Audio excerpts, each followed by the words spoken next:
Hi, Sean. How are you today? Hi, Scott. I'm really good. It's nice to talk to you. Nice to talk to you as well. I absolutely adore this movie. It's my favorite movie of the year so far. That is the best thing to hear ever. So thank you for saying that. That is exciting. What was it like returning to Sundance in a very weird fashion for CODA? Well, I think had I not been at Sundance with Tallulah, I would not have known what I was missing. So there was that. I've definitely stood on stage at the Eccles and felt what that feels like to be in front of that crowd and share that experience. So sort of, I think going into the festival, I had kind of lowered expectations because I was like, I don't even know what this is going to be with a virtual festival, and it was a little surreal, like sitting down to the premiere, and I'm on the couch with like my 5 and 7 year old and my husband, and I'm like, okay, I guess we just press play. And meanwhile, my parents and their friends are calling me to be like their tech support. They're like, I can't figure out the Sundance app, and so I think I spent the first 15 minutes of the premiere just like helping my parents get onto the Sundance app. But what was amazing, I actually felt like even though the festival was virtual, like I there was an actual energy and buzz, and I couldn't tell if it was my nerves going in, but it was a palpable feeling of this communal reaction to the movie that, after we had done the Q&A and, my phone was blowing up with 250 text messages, and I was hearing from people that would never normally go to Sundance, like the captain of the boat that we used in Gloucester and his big Italian family and friends from high school, and it was cool. I think Sundance is often this kind of exclusive Park City, experience, and the idea that like so many people could share in this democratic version of Sundance was actually really cool. Yeah, I mean it was weird not being in the Eccles. I'm gonna admit that. Um, but there was this overall vibe. You can feel it in the energy on social media, which is normally a place I do not like to hang out with or on, I should say, Same, because same, same, same. because it's so negative. But there was a couple hours there where it was really positive talking about this movie. Yeah, and you make something as a filmmaker and you know how it makes you feel. It's like I was very moved by this story, and there were moments even after sitting in the edit after months with my editor that still made me laugh, and there were moments that still made me kind of choke up a little bit, even though I knew the movie so well. And so, but you don't really know if anyone's going to share that feeling. And so there's something really magical when you kind of do this incredibly vulnerable thing of kind of like putting it out in the world and going like, what do you think, world? And then to get that kind of response back was really amazing. And then like those Sundance awards were incredible. And like to, you hope for one, and then like they kept calling me and being like, oh my God, and then this too. So it was an incredible thing, and it was such a special launch for the movie because this movie is very close to my heart. I'm very close to the cast. We really became a family making it. It was one of the most special processes I've ever been involved in. And so the fact that we made something that people are responding to is incredibly satisfying. And I wanted to kind of go off that before we talk about casting.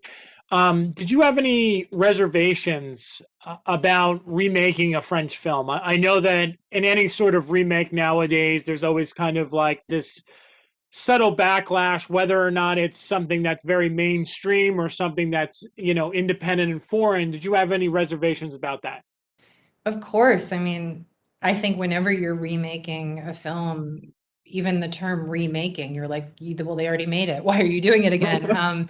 So I think the question for me is always like, what the potential is, not in the movie, but in the story. And I think that's how I felt going into this. It's like the movie was one thing, and I appreciated it and it moved me, and I cried in scenes in that movie. And but the character at the center of it, the CODA experience, the idea that this young woman was raised in this deaf family and was very culturally deaf, and growing up and being caught between the hearing world and the deaf world. There was so much potential in all of those tensions.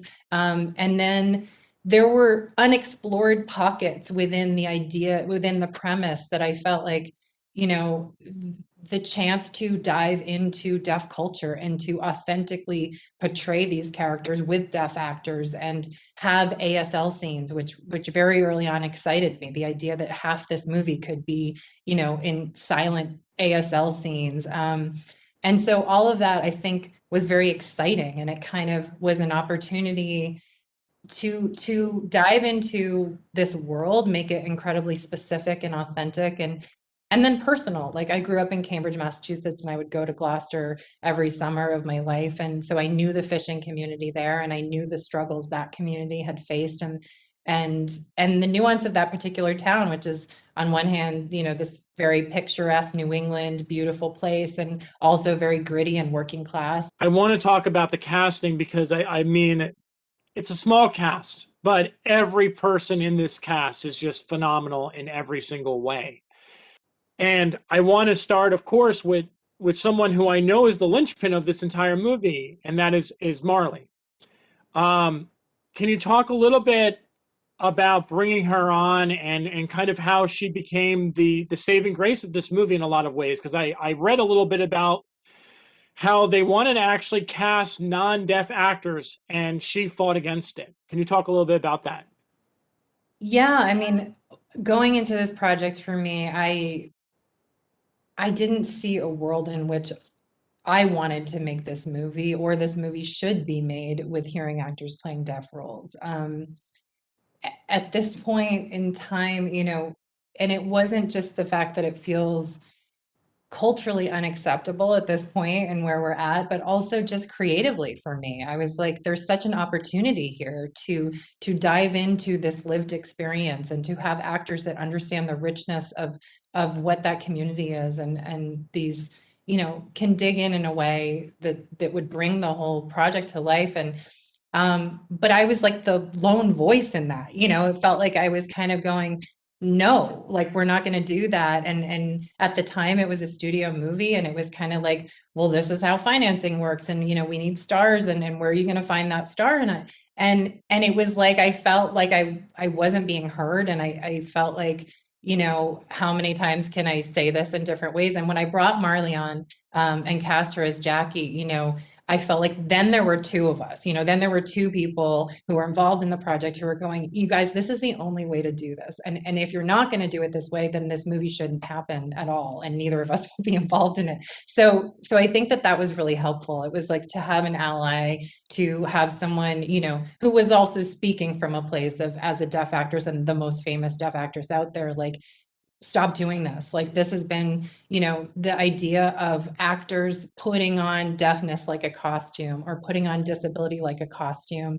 It's not like playing a cop. It's a lived experience. It's a culture. It's a rich identity with a history. And it's a community that's been marginalized for a long time.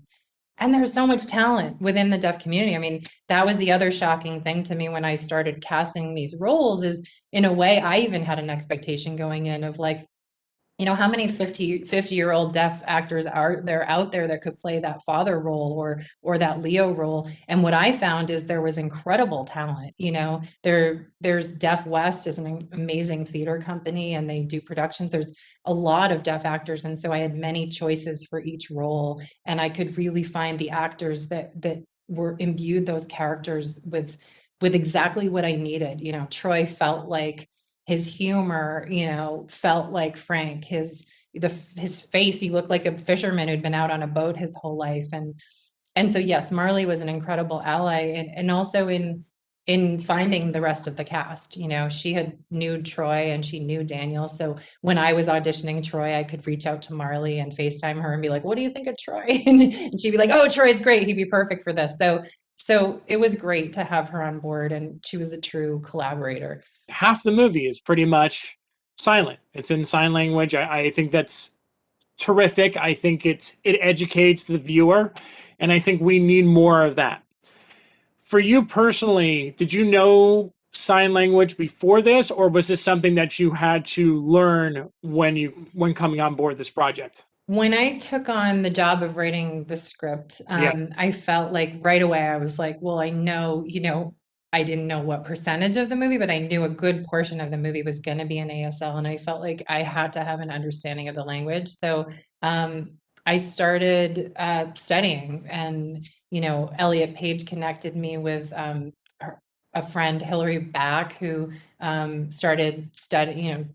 She's an actress, and she met with me and agreed to be my ASL teacher, and we started studying the language. And I think obviously my understanding of the language, drastically grew once I was on set and really trying to communicate as a director. There's a very big difference between, being in class and studying the language and really trying to give an actor a nuanced note in sign language. And so, that was a learning curve for me, is how do I express myself that way? And we had interpreters on set. Heather, who you see, was one of them, and incredible, and a CODA herself. So we had that there, but that director actor connection is so important, and it's so intimate, and so much trust is involved in that. And I wanted to make sure that, my actors were looking at me when I was communicating something to them, and vice versa. And so we sort of found a way of working where I would sign directly with Marley and Troy and Daniel. And if we got kind of stuck, there was always an interpreter there to jump in and clarify things. But it was an incredible way to work and to grow myself as a director. You fall into habits of how you communicate your thoughts, and to be guiding a performance using my body was just such a cool experience, and it was something that, like, it's going to be weird to go back to just directing hearing actors now, because I think there was something very beautiful about just finding a different way to express myself creatively, and what I wanted and my vision. One of the things that I like to do and our members of our organization like to do is actually shine a light on people who are underrepresented in the community. And we actually created a award called the Spotlight Award, where every year we actually highlight a talent. So um, I'm just forewarning you right now that more than likely that will be going to someone in this film this year. I um, am happy to hear it. I mean, when you talk about representation, it is interesting, that the deaf and disability community are so often left out of that conversation. And when you look at the percentage of people, Americans that identify with having a visible or invisible disability, it's 25%. And then you look at the representation on screen, and it's like 1% or 2%. And that split, I mean, is enormous when you think about the stories that are out there. And I think it's not just being underrepresented, it's also when the representation pops up, how often it is harmful, and how often it perpetuates kind of stereotypes and ableist stereotypes and oddist stereotypes, which is, that a person with a disability or a deaf person is an object of pity, or else so noble that, they're not a real human being. And so I don't know, it feels like very important work. I'm glad that you're aware and doing that work, because I think the more that stories like this that can be told, I think the more we're actually reflecting our culture and our lived experience. yeah, and I think it's really important in this regard that the movie is accessible. So like when I watch a movie like Quiet Place, right? Like everyone now knows Millicent Simmons because like that movie is mainstream, right? A bigger audience can connect with it. And as much as I love the movie like Sound of Metal, which I did, one of my favorite movies of last year, I realized that the audience for that is very small because it's such a difficult movie to watch, which is why a couple months after seeing that movie, getting to see your movie and seeing how this can open doors for the deaf community makes me so incredibly happy because it's accessible. Everyone can watch this. You'll learn it. You'll feel good after you come out of it. And I think that's so important.